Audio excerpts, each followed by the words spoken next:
Overall, I had my share of fun, triumph, and nerd-like tantrums with the NES trilogy of Castlevania games.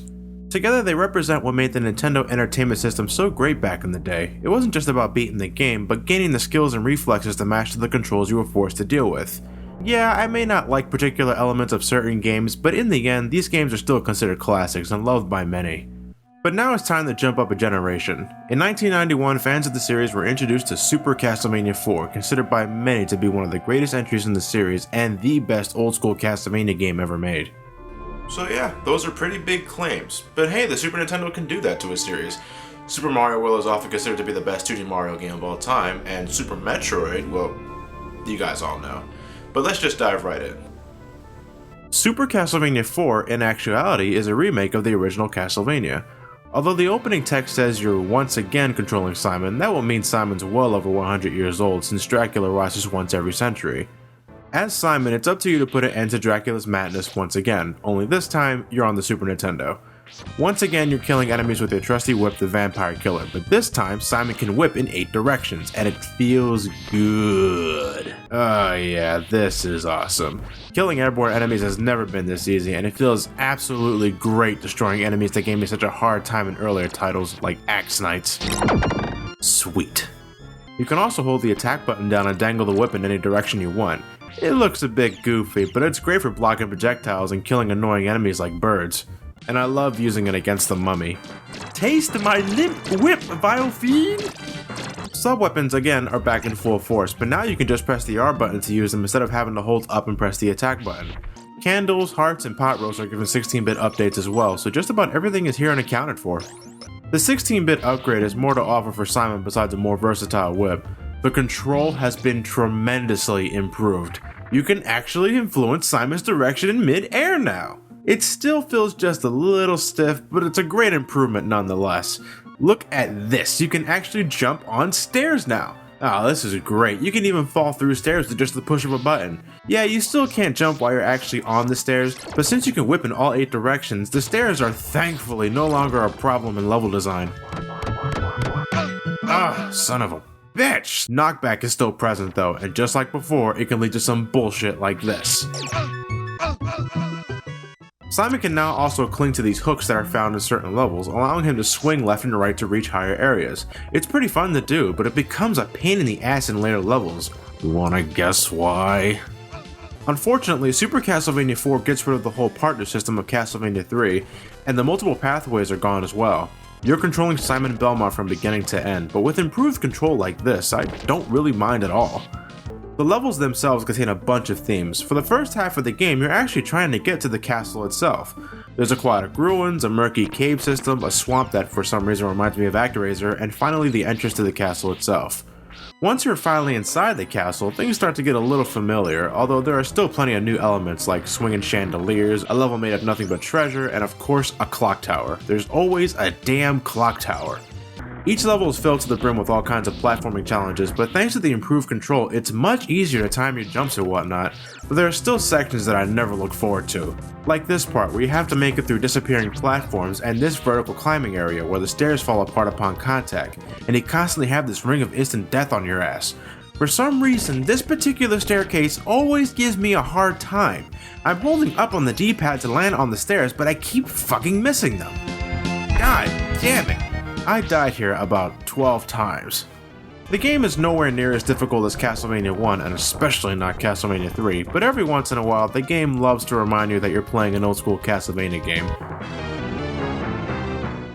The enemies are all creatures we're well familiar with at this point, and for the most part they behave exactly how they did in the older games. Some newcomers can be a bit annoying, like these floating eyes in the cellar and these ghosts who I can never seem to properly aim at. Hell, even the fucking tables attack Simon. Furniture as enemies. Also, what's the deal with this centipede creature? It only appears in this specific room in this specific level, and as soon as you off-screen the thing, it disappears, never to be seen or heard from again. How odd. But with familiar enemies come familiar bosses, and there's a lot of them. Some stages have more than one boss, and sometimes you even fight them in the middle of the stage instead of just at the very end. Only problem is, a lot of them are incredibly easy. I mean, look how fast I kill Medusa here.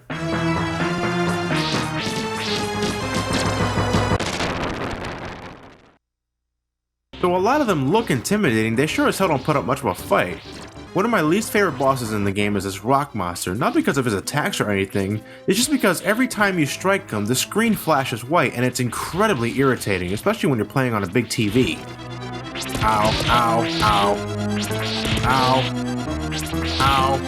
Ow.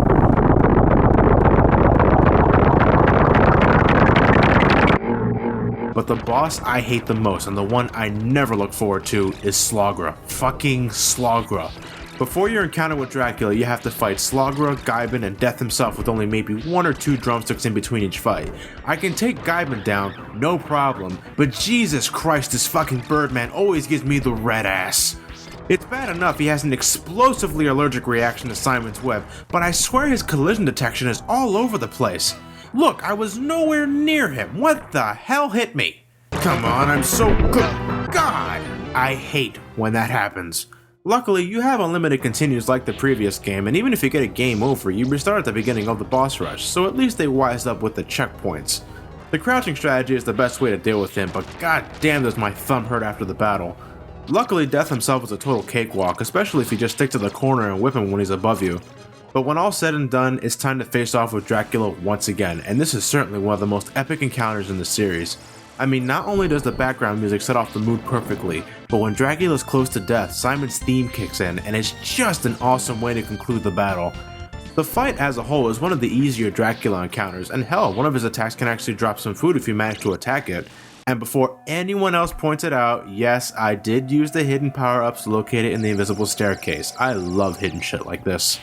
With one final hit, Dracula is once again defeated, and just like the original, Simon watches on as Castlevania crumbles into nothingness, ending Super Castlevania IV. Does anyone else think that body armor is a little too low for comfort? I mean, God forbid there's a sudden giraffe. Without a doubt in my mind, this is one of the best old school Castlevania games ever made, but do I think it's the greatest? No. Personally, I think Castlevania Rondo of Blood is the best in the old school Castlevania games, but damn does this game come close. The graphics are great for Super Nintendo standards, the control and attack options are some of the best in the series, and the amount of challenge is just right. Not too hard, but not too easy. If there's one thing I can absolutely praise Super Castlevania IV on, it's the atmosphere. And again, you have the music to thank for that.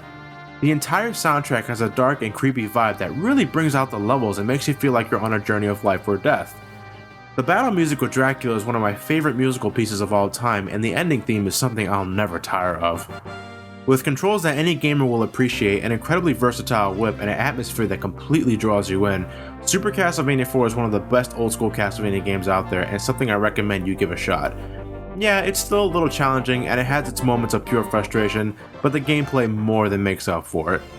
I'll give Super Castlevania IV an 8.5 out of 10. For a game over 20 years old, this one has certainly aged well. Only one game left to go, guys, and next time we meet, we're moving on to the Sega Genesis. We're ending Month of Castlevania with the bloodiest entry in the series yet, Castlevania Bloodlines for the Sega Genesis. See you on Halloween.